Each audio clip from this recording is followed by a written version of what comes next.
Italia, 1918. Un joven fraile tiene una visión de la crucifixión cuando rayos de luz perforan sus pies y manos. Alemania, 1952. Una joven cae en trance y comienza a brotarle sangre de los ojos. Inglaterra, 1992. Una viuda descubre ampollas en las palmas de sus manos que más tarde se convierten en heridas abiertas y sangrantes. Estos son 3 ejemplos de un fenómeno místico que ha captado la imaginación de miles de personas durante casi 800 años. Algunos dicen que se trata de la encarnación física de la crucifixión de Jesucristo, ese estigma marcado para siempre. Estigma marcado para siempre.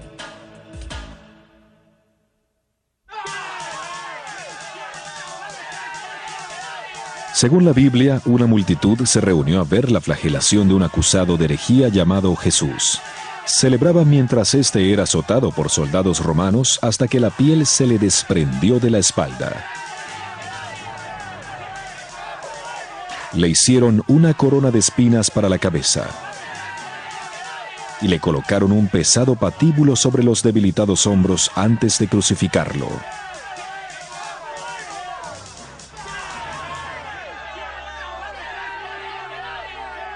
A Jesús le clavaron en la cruz con clavos que le atravesaban las manos y los pies. Justo antes del atardecer, expiró y murió.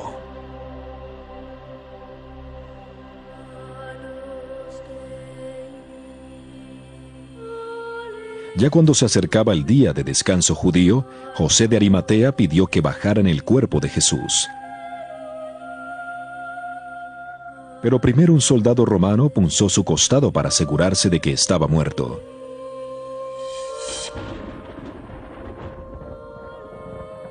El sufrimiento humano de Cristo había terminado.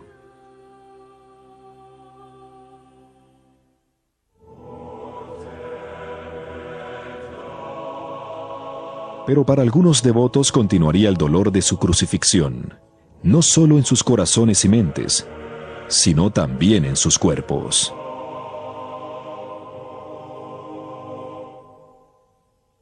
El estigma, las heridas de Cristo, las heridas de la crucifixión, aparecen normalmente en los cuerpos de personas puras, en las manos, en los pies, en el costado y en la frente, correspondientes a las espinas de la corona. Ciertas personas escogidas o almas reciben esas heridas interna o externamente.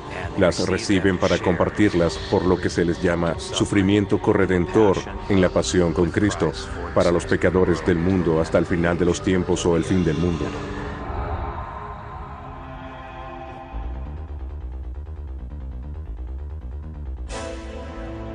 Desde la primera aparición registrada de estigmas en el siglo XIII hasta la actualidad, cientos de cristianos han afirmado sufrir las heridas de Cristo y con frecuencia dicen haber sufrido íntimamente la crucifixión.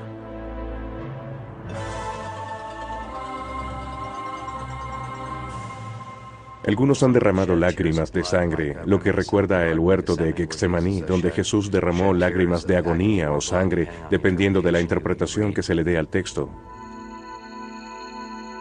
Las historias de este fenómeno místico varían de persona a persona. Pero con frecuencia las heridas aparecen después de entrar en un estado similar al trance, también conocido como éxtasis religioso.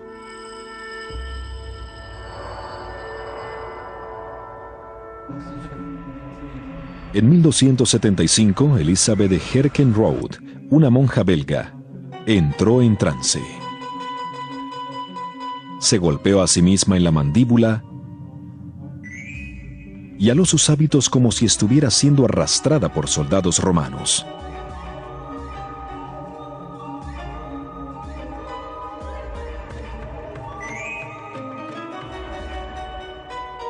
El éxtasis religioso o embeleso es solo una forma de vida mística. El individuo está atrapado en una dimensión espiritual diferente, como si fuera uno solo con Dios. como si se viera a Dios cara a cara con sí y se sintiera la presencia de Dios muy intensamente. No involucra ninguno de los sentidos.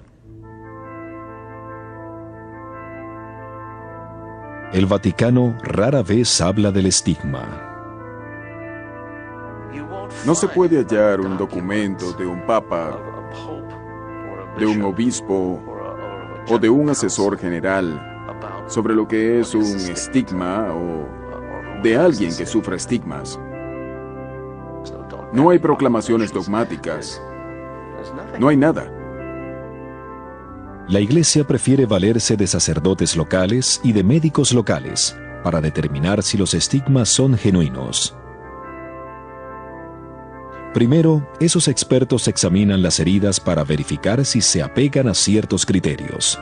El color de las heridas usualmente es sangre muy brillante, fresca y roja. No hay ulceraciones, pus ni cicatrices permanentes. Nada.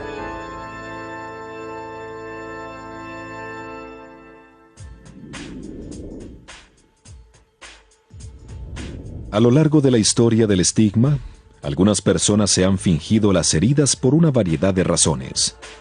Algunos simplemente por llamar la atención, otros por motivos más tortuosos y políticos. Así que los expertos buscan señales de heridas hechas por el supuesto escogido. Las heridas son falsas si tienden a curarse con demasiada rapidez. Es como si aparecieran gradualmente. Y si la persona trata de hacer alarde de sus heridas, trata de crear mucho sensacionalismo alrededor de sí mismo, esa no sería la señal de un verdadero don del estigma.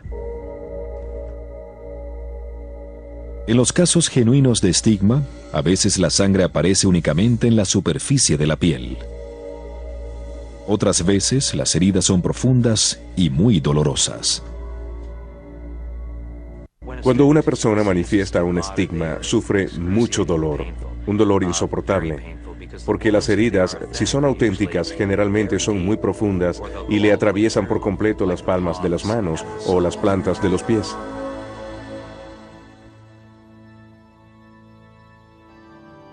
Mientras soportan el dolor físico y el trauma mental de la crucifixión de Cristo, muchos estigmatizados optan por una vida solitaria y de profunda oración. Quienes sufren los estigmas son muy humildes, tranquilos, son almas que en realidad no quieren exponerse a los demás, a menos que ese sea el plan de Dios.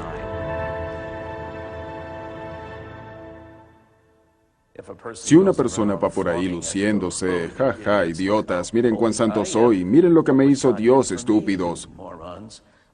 Lo más probable es que esa persona no sea de Dios o de buena fe. Aunque algunos estigmatizados sufren el dolor de manera constante, otros solo sangran en ciertos momentos, con frecuencia alrededor de la Pascua.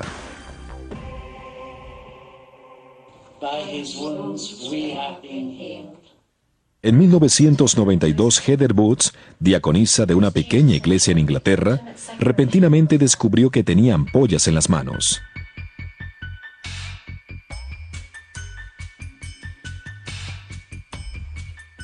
A los días se convirtieron en heridas abiertas y al poco tiempo les empezó a sangrar los pies y el costado.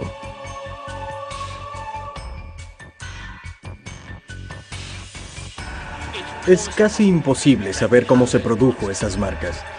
Pero sí sé que en Viernes Santo, y estuve allí en ese entonces, las tenía en las manos y en los pies, muy vívidas. Heridas rojas, redondeadas, de las que manaba sangre. Aunque Harrison observó las heridas, albergaba dudas sobre su autenticidad, pero nunca tuvo la oportunidad de continuar sus observaciones. Tristemente, poco después de esto, Heather murió. Su cuerpo fue hallado en un río cercano. El forense investigó la muerte, pero no pudo determinar la causa. Algunas personas dijeron que fue suicidio, pero no había pruebas, así que nunca podremos conocer la totalidad de la historia.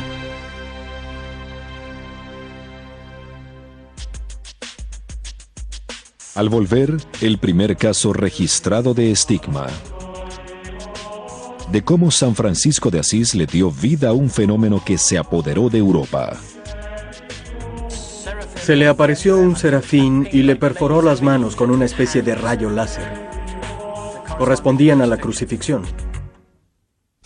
Usted está viendo La Máquina del Tiempo. Esto es The History Channel. Continuamos con La Máquina del Tiempo.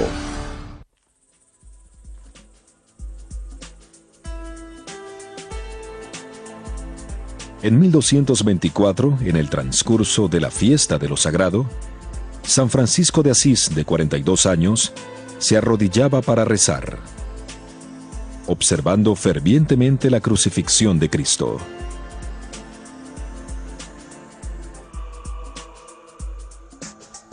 En el ocaso de su vida, mientras rezaba ávidamente, sin estar bien, estando enfermo, adolorido y habiendo estado ayunando, tuvo una asombrosa visión. Describió cómo en el transcurso de su visión se le había aparecido un serafín que le perforó las manos con una especie de rayo láser, dejando las marcas correspondientes a la crucifixión. Él recibió el primer caso de estigma realmente bien reconocido. Los creyentes pensaban que San Francisco había sido tocado por Dios y que éste le había dado la facultad de sanar, de leer los corazones e incluso de hablar con los animales. Francisco vivió con sus heridas solo durante 2 años antes de su muerte en 1226. De inmediato se iniciaron las peticiones para su canonización y en 1228 el Papa Gregorio IX lo declaró oficialmente santo. Como los maravillosos eventos de su gloriosa vida son bien conocidos por todos nosotros, y como estamos totalmente convencidos, por testigos confiables de los muchos milagros brillantes, hemos decretado que sea ingresado en el registro de santos, merecedor de ser venerado.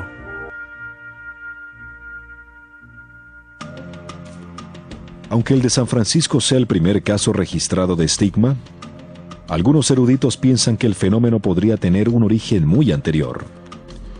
En el capítulo 6 de Gálatas, versículo 17, Pablo dice: Llevo en mi cuerpo las marcas del Señor Jesús.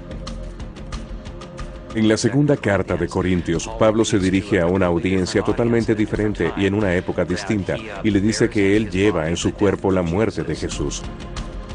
De manera que el Jesús viviente está de manifiesto en todos. ¿Qué puede significar esto, aparte de que esté aludiendo a que él mismo está sufriendo también la pasión de Cristo?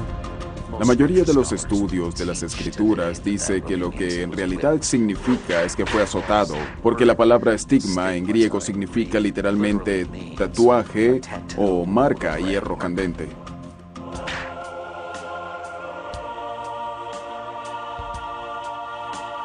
Cuando San Francisco recibió los estigmas en el siglo XIII, la Europa cristiana estaba consumida por el fervor religioso.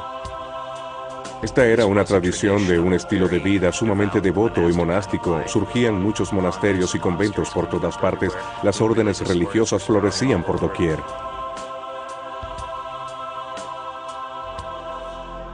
Algunos piensan que esa intensa devoción podría explicar el por qué cientos de personas en toda Europa comenzaron a decir que también llevaban las heridas de Cristo.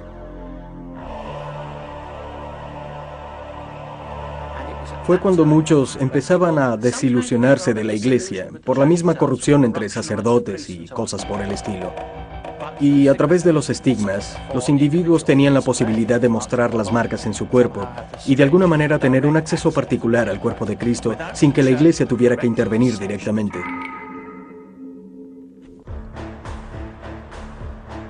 En 1373, Santa Catalina de Siena, de 26 años de edad, sintió el dolor de la crucifixión de Cristo en sus manos y pies, pero no sangró.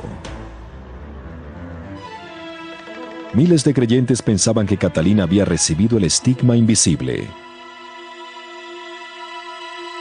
Muchas veces Dios penetra un alma y la limpia primero antes de romperla hacia afuera.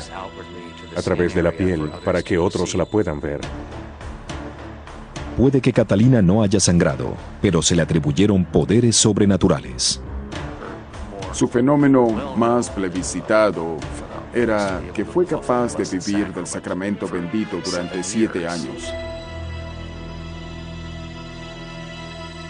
Y cuando su mentor religioso le pidió que abandonara esa práctica y que se alimentara normalmente, se enfermó cada vez más para casi morir.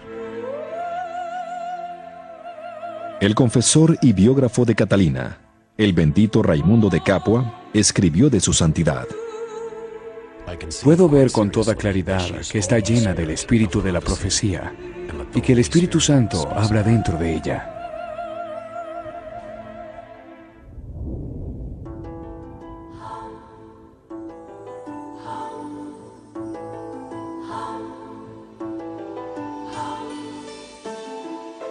A lo largo de los siglos XV, XVI y XVII, los reportes de estigmatizados surgieron por toda Europa, especialmente en España y Portugal. Pero a medida que se acercaba el Renacimiento, las personas empezaron a cuestionar la validez de esas afirmaciones. Mientras nos acercamos a los siglos XV y XVI en el período del Renacimiento, el razonamiento, la explosión científica, las revoluciones hicieron más propensas las investigaciones de cualquier aseveración de fenómenos religiosos o de dones milagrosos en general, ya que se tenía más herramientas a disposición para investigar esos hechos en profundidad, de manera que más farsas podían ser expuestas.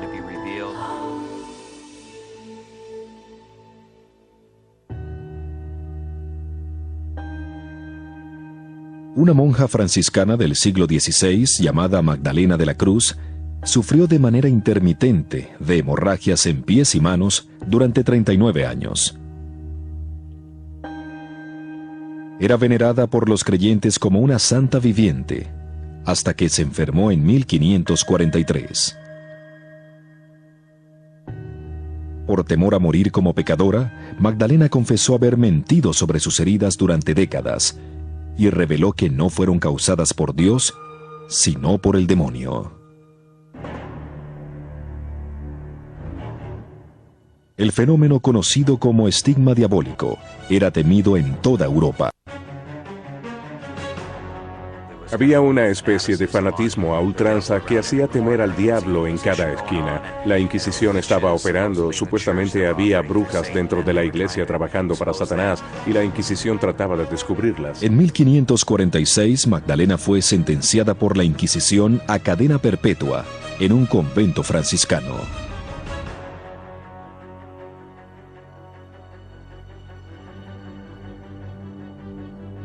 En el siglo XVIII, el Papa Benedicto XIV estableció por primera vez algunas directrices para ayudar a reconocer los estigmas genuinos.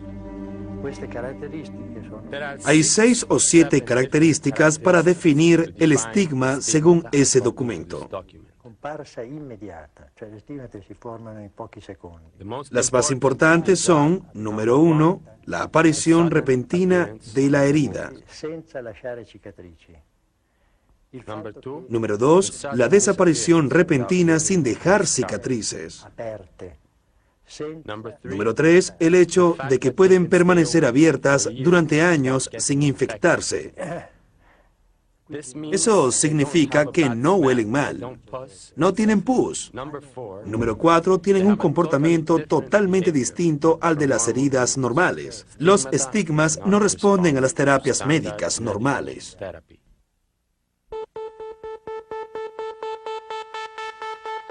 Para los siglos XIX y XX, los científicos comenzaron a hacer serias investigaciones sobre el inexplicable fenómeno y cuestionaron el por qué la mayoría de los casos era en mujeres. Durante los primeros 6 o 7 siglos del fenómeno, eran sobre todo mujeres las que recibían las marcas, 7 mujeres por cada hombre. En aquel entonces surgían muchos conventos. Al principio de la Edad Media, muchas mujeres estaban haciendo votos de pobreza y vivían vidas de oración y contemplación.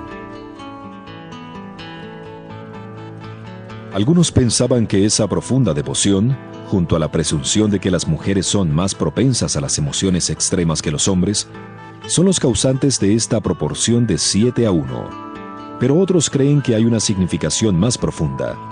Como las mujeres no podían hacerse sacerdotes, los estigmas eran una manera directa para tener acceso a Dios.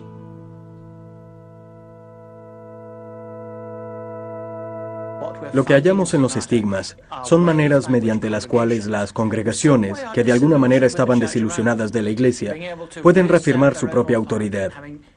El acceso directo a sus creencias es algo muy importante. Tales creencias son el cuerpo y la sangre de Cristo, y eso lo pueden hacer por sí mismos sin tener que pasar por la mediación y la autoridad de los sacerdotes. Al regreso, el Padre Pío, quien sufriera los estigmas en el siglo XX, inspira a las masas, pero amenaza a la Iglesia. Tropeles de gente comenzaban a llegar y rápidamente se estaba desarrollando un culto a su alrededor.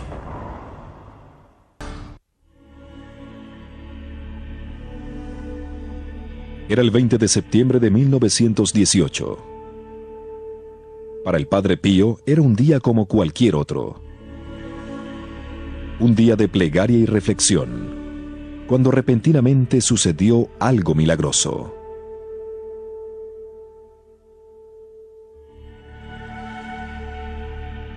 Parecido a lo sucedido a San Francisco de Asís, un serafín, una criatura angelical, se le apareció cuando estaba orando ante el crucifijo en el coro, bajó y le disparó rayos de luz de manera instantánea y espontánea a través de las manos, los pies y el costado.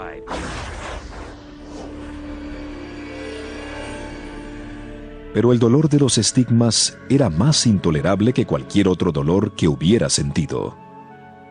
Se retorcía de dolor cada vez que tenía que caminar, porque le dolía muchísimo caminar. Sangraba constantemente una taza de sangre de la herida de su costado cada día. Tenía que cambiarle los vendajes y la camisa por la herida del costado y vendarle las manos. Es interesante que se hayan contado tantas historias sobre él. Pasó por muchos tiempos difíciles.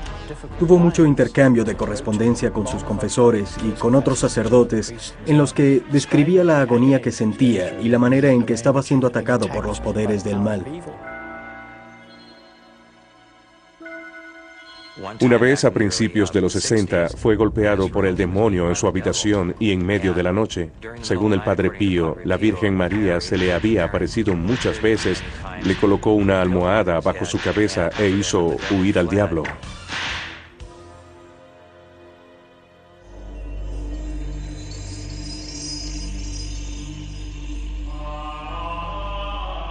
Cuando el Padre Pío no estaba combatiendo el mal, sus seguidores creían que estaba investido de ciertos dones de Dios para ayudar a los feligreses. Era un excelente confesor. La gente esperaba para confesarse con él y consideraban que tenía una gran percepción. El Padre Pío ofrecía confesiones durante 18 horas al día. 18 horas al día va mucho más allá de lo que normalmente puede hacer la mayoría de los sacerdotes. He escuchado de confesiones de 3 o 4 horas y al final de ese proceso quedar agotado. Pero no 18 horas en un solo día, durante meses y años y sin quejarse. Y se dice que tenía el don de leer los corazones. Podía decirte cuáles eran tus pecados, si habías pecado, cómo habías pecado, qué habías hecho mal, lugares específicos, incidencias, nombres. Podrías decir hice esto y aquello y él decía pero olvidaste esto, esto y esto. Por supuesto, tenía el don de curar, el don de la inadía, como lo llaman algunas personas, es el don de no comer más que la Sagrada Eucaristía, sobrevivir con la Eucaristía. Podía ser detectado por la fragancia de la santidad, una especie de olor dulce parecido al de las rosas que le acompañaban, y se sentía su presencia sin que él estuviera físicamente. Igualmente poseía el don de la ubicuidad, que consiste en estar en dos lugares al mismo tiempo. Por supuesto, literalmente una persona solo puede estar físicamente en un solo lugar, pero esta es una especie de reaparición espiritual en otros lugares en los que da la impresión de estar físicamente para consolar a las personas en momentos de tristeza, confusión. La Iglesia tuvo que realizar investigaciones sobre por qué masas de gente comenzaban a afluir. Rápidamente se estaba desarrollando un culto a su alrededor. Cada vez que surge alguien con supuestos estigmas, la Iglesia lo aborda con mucha cautela. Se le encomienda a un obispo local la constitución de un comité de investigación, conformado por un médico, un sacerdote y uno o dos legos que observarán la evidencia. La persona es entrevistada y se determina lo que se propone. Determinan qué hace la comunidad religiosa que la rodea y luego se reportan. Al que sufre los estigmas se le asigna un director espiritual que comienza simplemente por hacerle una serie de preguntas. Le preguntaba, ¿cómo está? ¿Cómo se siente? ¿Qué hace? Mientras escuchaba las respuestas a nivel verbal, intelectual y conceptual, trataba también de escuchar a nivel emocional. ¿Es como un zombie? ¿Está actuando? ¿Está frenética? Luego le hago la pregunta principal. Veo que sus manos están ensangrentadas, sus pies están ensangrentados. ¿Puedo analizarlos de cerca?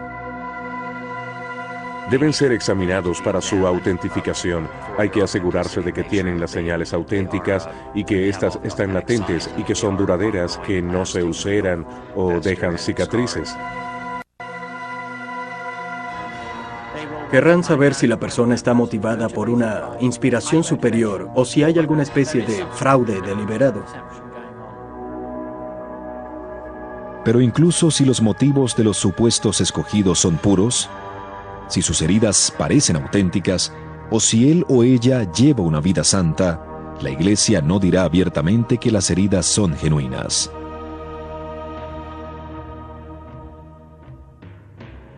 La Iglesia no autentifica un estigma hasta que no haya cesado. También quieren saber si la reputación de santidad perdurará después de que todo haya pasado, ya que al cesar el sensacionalismo y el culto que rodea al supuesto receptor de dichos estigmas, se ha de averiguar si todavía podrán crecer frutos por la devoción al santo en cuestión.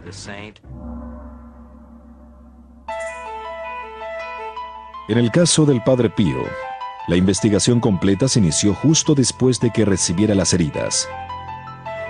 Fue sometido a exámenes psicológicos y médicos. Uno de los médicos que examinó las heridas del Padre Pío dijo que colocó una linterna en una de las heridas y pudo ver a través de ella. Por el otro lado de la mano la luz pasaba limpiamente. Otra vez casi pudo juntar dos dedos. Puso uno en la palma y otro en la parte externa de la mano y casi podía hacer que se tocaran. Así de profundas eran y por ende muy dolorosas. Entre 1919 y 1920, las heridas del Padre Pío fueron examinadas por al menos 3 médicos que no pudieron hallar evidencia de que se las hubiera hecho él mismo.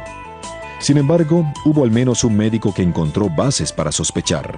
Un reporte médico decía que pudieron hallarse químicos, particularmente yodo, en las heridas, lo que sugería que él estaba haciendo algo para mantener esas heridas. Fue algo que generó una extraña duda sobre si las marcas eran realmente sobrenaturales. Sin embargo, el Padre Pío atrajo a enormes multitudes a su pequeño poblado.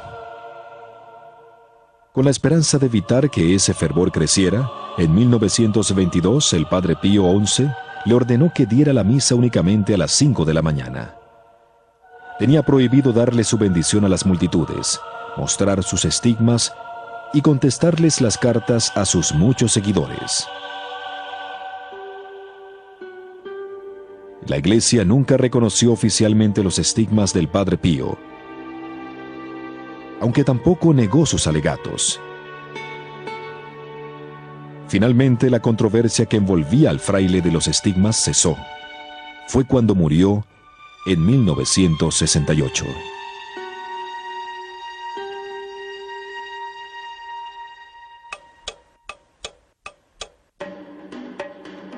Al regresar, la muerte del Padre Pío enciende un debate que se mantiene hasta la actualidad.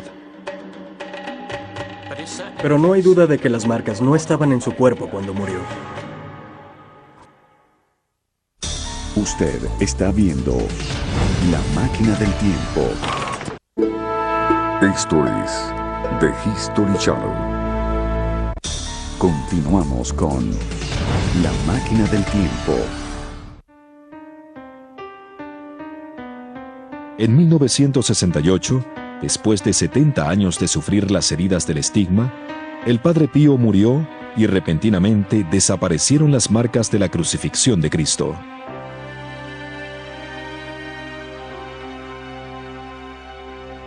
Y ya no había nada, como si el don que Dios quiso que recibiera esa alma ya no fuera necesario.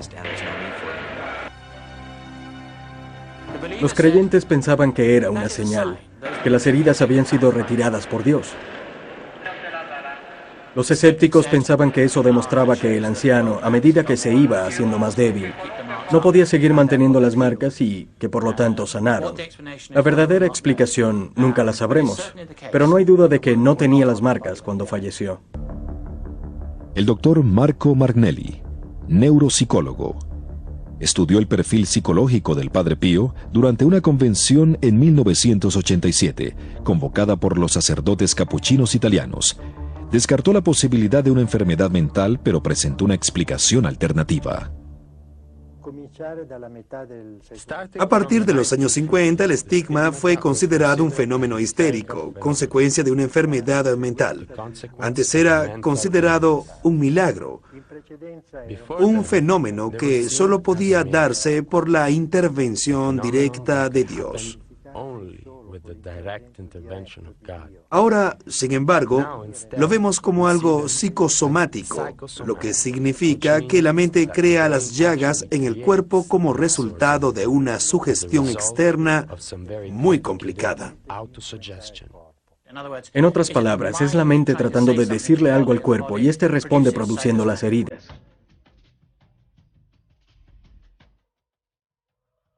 Algunos dicen que la teoría psicosomática podría explicar por qué las heridas del Padre Pío desaparecieron después de su muerte.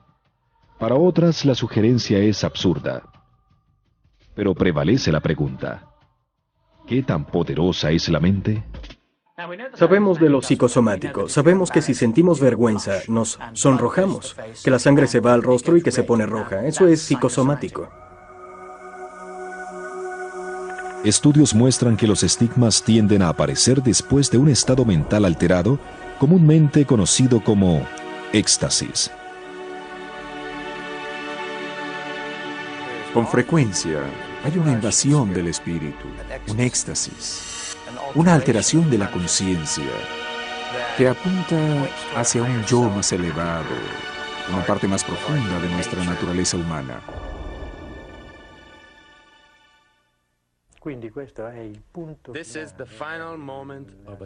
Este es el momento final de una fase psicológica y emocional.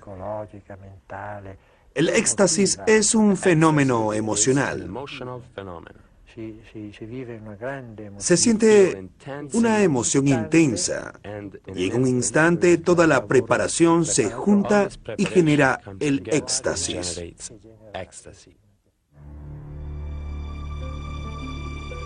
Los científicos probaron la teoría psicosomática utilizando la hipnosis. En Inglaterra, en 1952, el doctor Albert Mason hipnotizó a un chico de 15 años con la esperanza de eliminar las verrugas que le cubrían el cuerpo como resultado de una enfermedad cutánea congénita. Después de apenas 2 sesiones, el 70% de las verrugas desaparecieron. Los expertos pensaron que si la mente podía hacer que las heridas desaparecieran, tal vez también podía crearlas. En la hipnosis, por ejemplo, toda clase de cambios corporales han sido obtenidos sobre individuos bajo hipnosis. Por ejemplo, levantar una ampolla, lo he visto. Le dicen a la persona que la van a tocar con un cigarrillo caliente u otra cosa, y se ve que a la persona se le toca con algo frío y repentinamente aparece una ampolla. Hubo el caso de un hombre que tenía marcas en los brazos. Cuando se dio cuenta en su mente de que el trauma había sido causado por haber estado atado como prisionero, las marcas se hicieron más vívidas y conspicuas.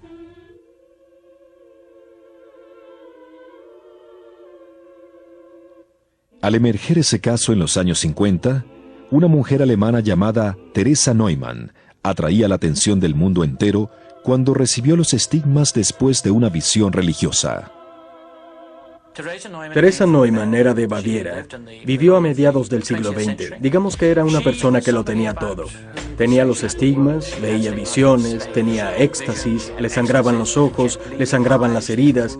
Tenía que permanecer en cama durante largos periodos de tiempo. No comía durante largos periodos de tiempo. Tenía extrañas enfermedades. La fotografía suya sangrando profusamente por los ojos durante sus momentos de éxtasis o éxtasis de pasión fueron episodios que sufrió semana tras semana durante toda su vida.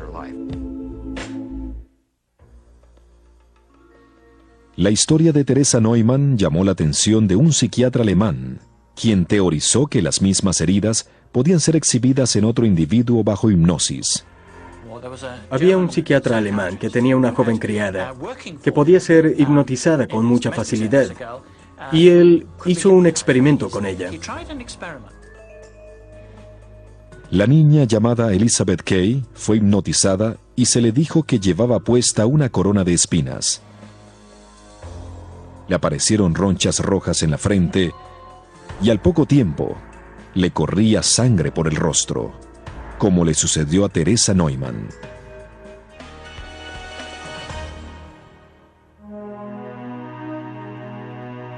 Algunos científicos piensan que el poder de la sugestión podría explicar por qué un incremento en los casos de estigma coincidió con un cambio en el arte religioso en el siglo XIII. Antes había muy pocas representaciones directas del sufrimiento de Cristo en la cruz. Y con el pasar del tiempo, los crucifijos y las pinturas religiosas de las iglesias se hicieron más realistas y crudas. Se veía la sangre salir de las heridas y cosas así. Venían a la iglesia a venerar. Miraban a su alrededor y veían los capítulos de la Biblia representados en los frescos. Eran sumamente poderosos. Mientras el arte presentaba a un Jesús agonizante con heridas sangrantes, algunos científicos piensan que las imágenes estaban impresas en el cerebro y que el cerebro simplemente las reproducía por imitación. Muchos estigmatizados tenían heridas que se parecían mucho a las pinturas o a las estatuas que habían venerado o que habían visto en muchas ocasiones. Hubo una santa italiana, Galgoni, que tenía marcas de heridas, de azotes en su espalda, que eran idénticas a una pintura que estaba en su iglesia, cerca del altar ante la cual rezaba.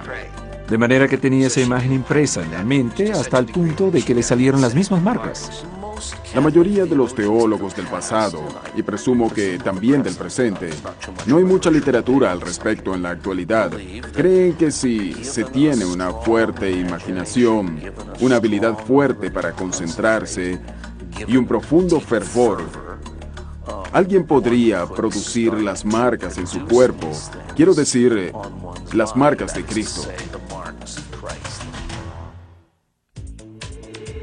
Al regreso, el Padre Pío conoce a un joven sacerdote en Polonia y hace una sorprendente predicción sobre su futuro. El 16 de junio de 2002, más de 400.000 de los fieles seguidores del Padre Pío se reunieron en la Plaza San Pedro para asistir a su canonización. Menos de 40 años después de su muerte, el Padre Pío fue declarado santo por el Papa Juan Pablo II. Los dos hombres habían tenido una breve interacción en los años 60, cuando el Papa era un joven sacerdote en Polonia. En ese entonces le pidió al Padre Pío que rezara en su iglesia por una mujer que agonizaba de cáncer. Milagrosamente se curó y al Padre Pío lo veneraron todavía más. En los últimos 20 a 30 años, los pedidos para su canonización alcanzaron un nivel tal de entusiasmo que le fue otorgada con gran rapidez. El Padre Pío predijo que Juan Pablo II sería Papa algún día.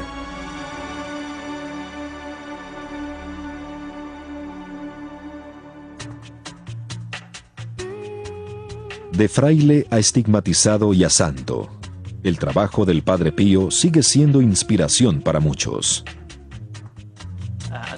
Como resultado del ministerio del Padre Pío, se logró la construcción de un hospital para venerar la comunidad. Miles de millones van de visita cada año. Es uno de esos íconos de la Iglesia Católica que perduran y que sobrevivirá durante muchos años más.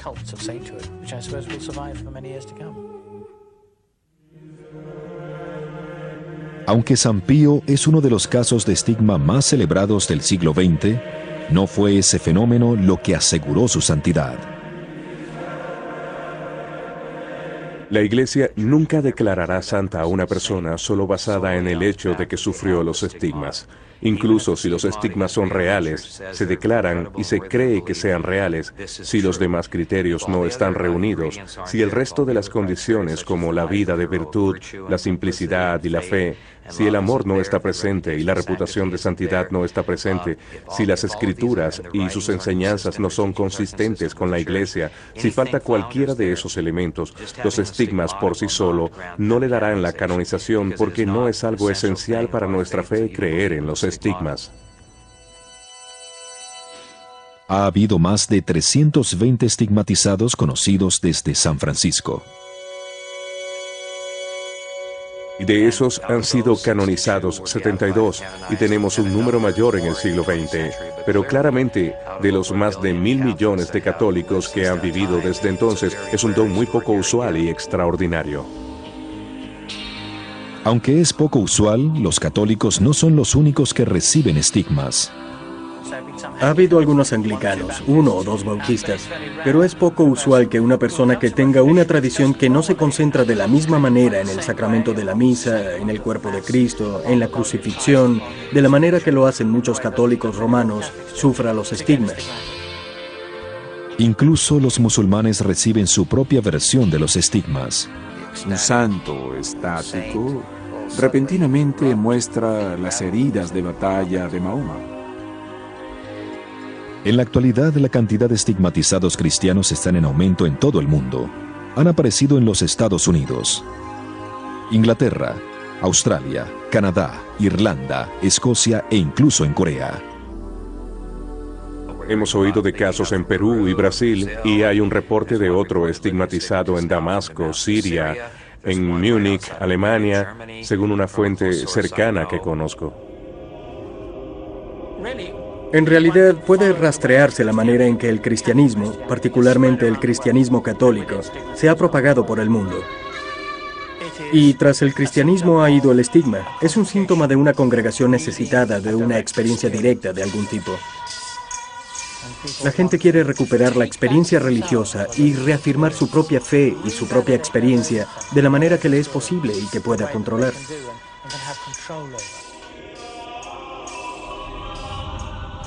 Aunque los casos de estigma reciben mucha atención por parte del público, en realidad el fenómeno solo juega un pequeño papel en la teología cristiana. El estigma es una minúscula parte, muy pequeña, de la totalidad de las enseñanzas de la teología espiritual. La Iglesia se lo deja a los teólogos para que especulen, piensen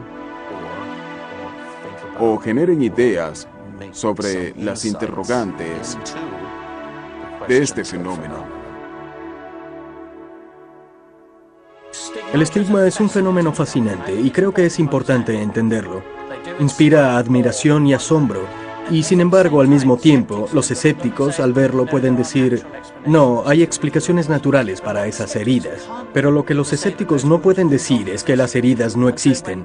De manera que cuando se trata de los estigmas y de todo lo concerniente a lo milagroso, la evidencia se halla igualmente frente a escépticos y creyentes, y a partir de ahí puede fomentarse el debate.